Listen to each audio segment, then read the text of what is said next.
posted on the corner. I'm posted on the corner.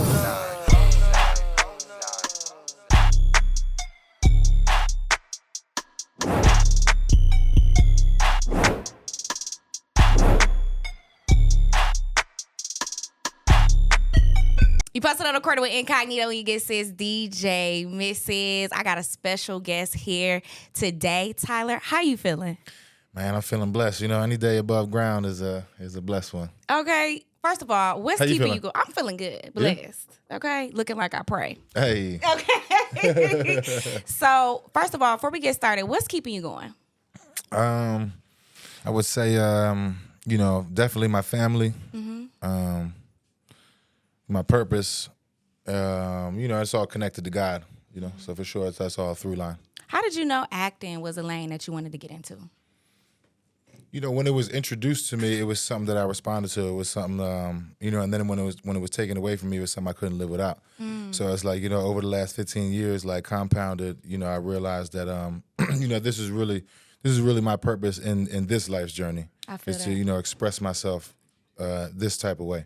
How does it feel to know that you found your purpose, though? Because some people aren't blessed enough to figure it out yet.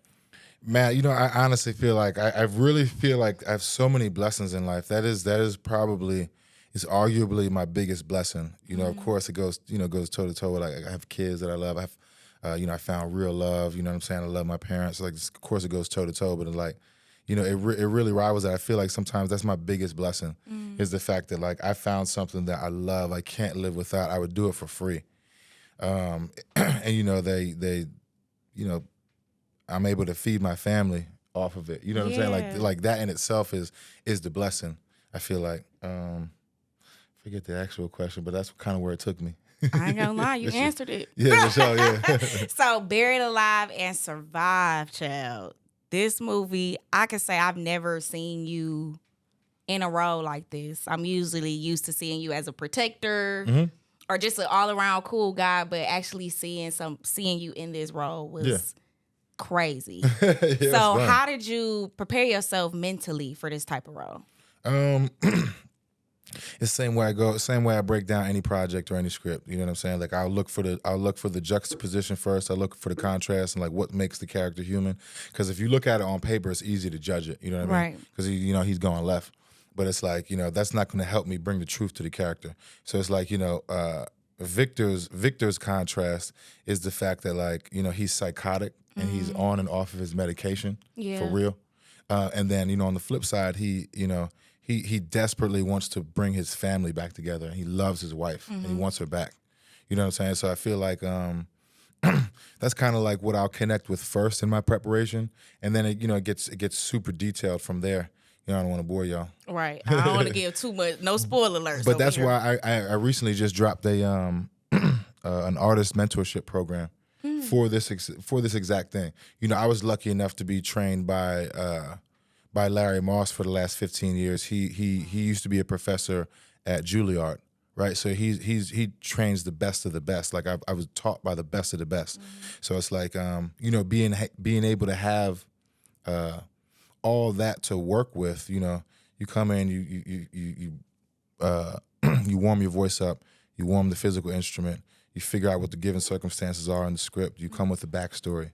You know, you make sure all five senses are alive, so you have, like, a sensorial reality. Right now, we feel something. You know, we're alive right now. You see what I'm saying?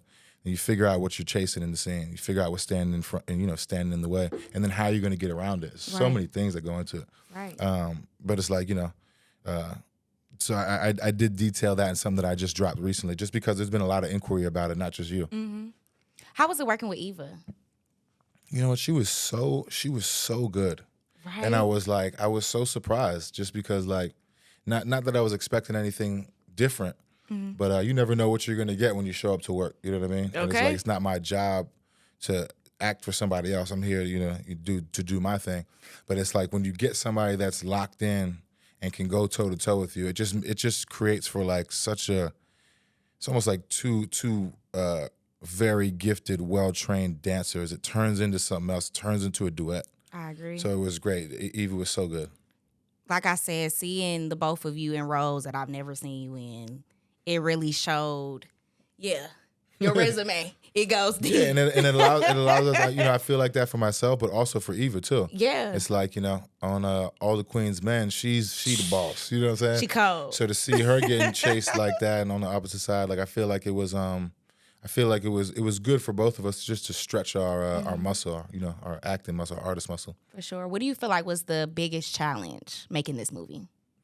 It's big and it's not big. It's big to like, I think the main thing is like not judging myself.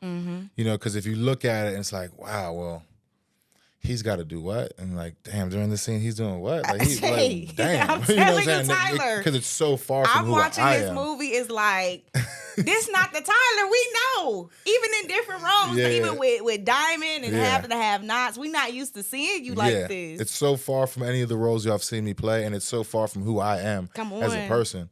So it's like, I would say the biggest thing is probably just not judging, not judging what it is, finding the truth in it, and understanding what, this is based off a true story. What did that real person go through when he was off of his medication? He wanted his family back. She tried to run away, and he had a manic episode. You know what I'm saying? Like, I don't think he thought that he was going to do this. These are things that just happen. So I think, to wrap that question up, like, that's probably the main thing, was just, not to judge it, which is not what we should be doing as artists. Come on. Why do you feel like it's important for these type of stories to be heard? Because unfortunately, sometimes we'll never see ourselves until we see it somewhere. As like weird or corny as that sounds, you know what I mean? Like, sometimes we can be unplugged, we deal with our things, we feel like nobody sees us, you know what I'm saying? Like, you almost go in a hole. If you're dealing with some of these things, like imagine dealing with, domestic violence of that level. I'm telling you. Or mental health at that level. Right. You know what I'm saying? Like, you feel like it's just you against the world.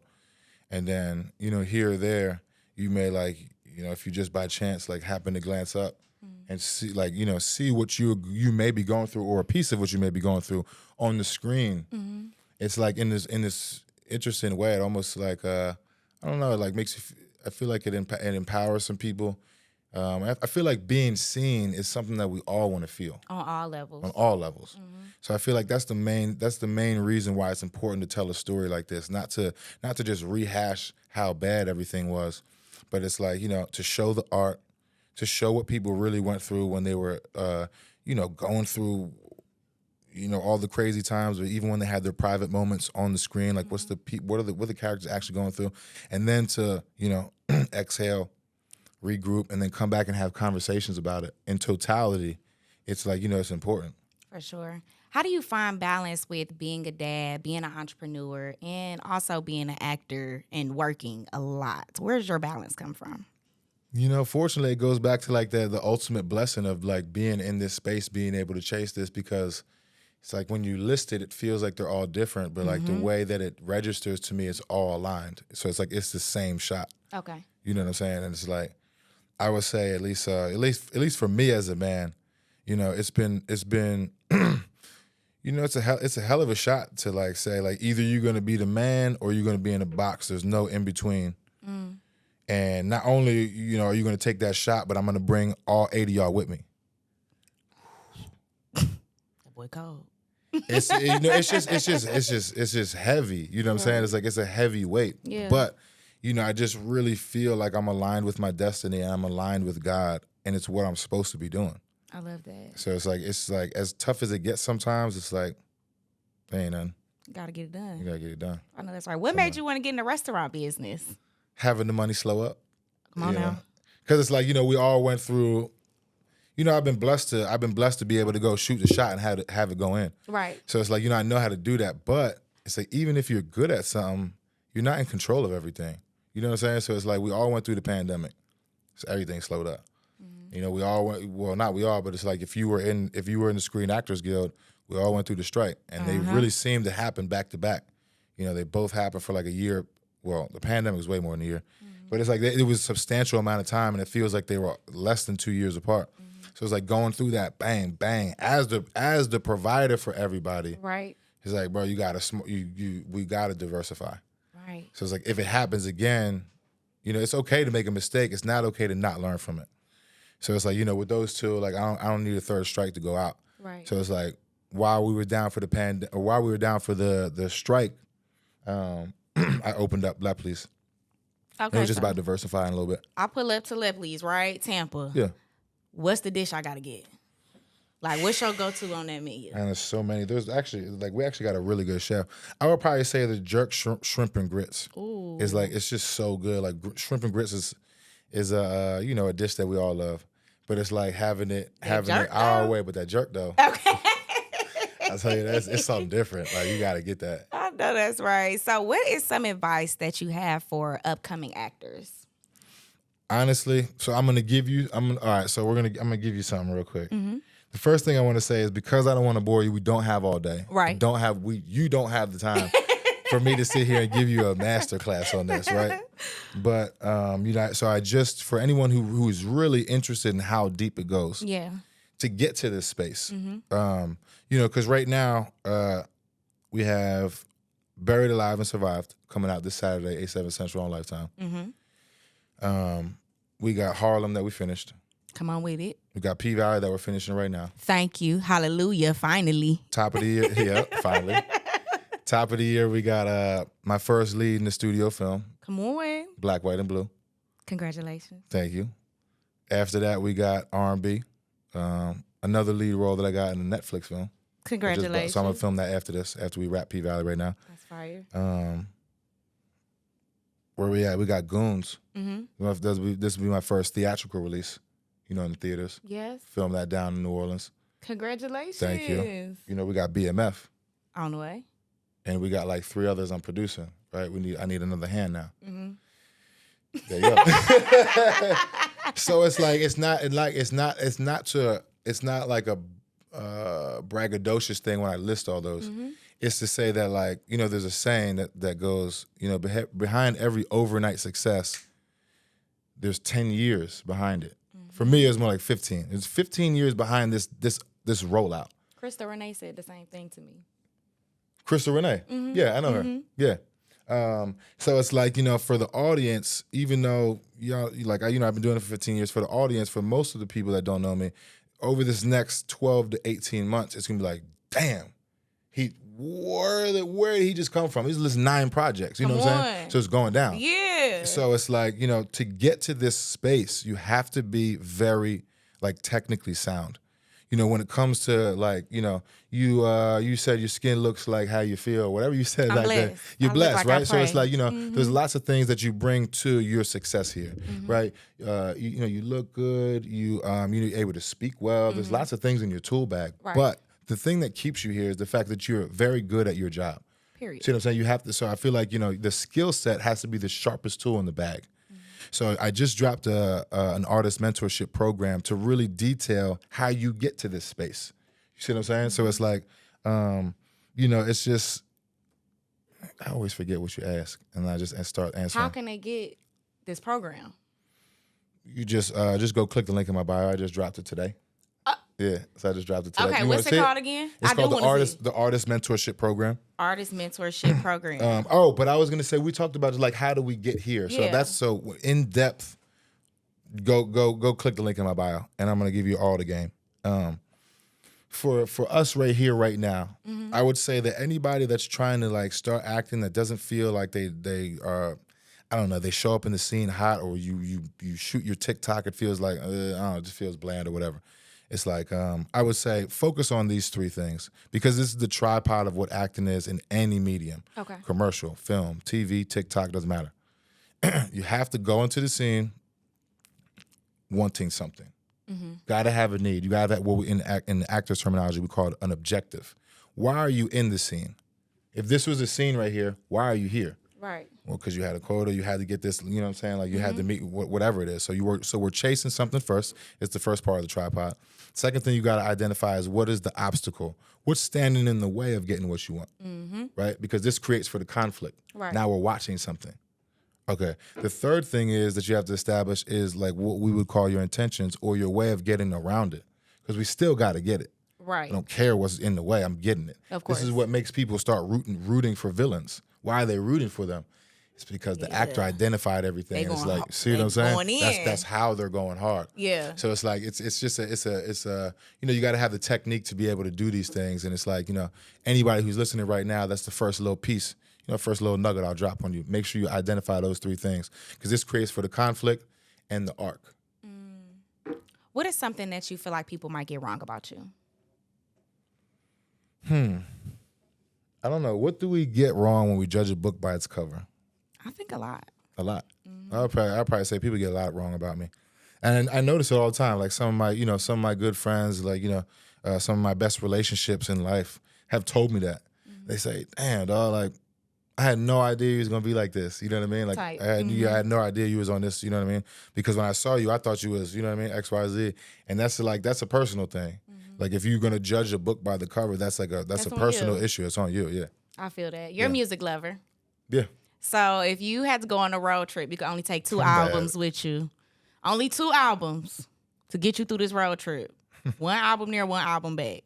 I'm the wrong person to ask for this. Go 2 albums. Because I'm just, I don't know, in my head, it's like I'm always listening to trap, like trap shit. Okay, I'll probably say, I don't know. I'm not like a music lover to know everybody's like discography. Discography. Discography. Discography. Yeah. You don't pronounce the C? Like a Discography. Discography. So is it discography or discography? Let me know in the The room? comments. Anybody know?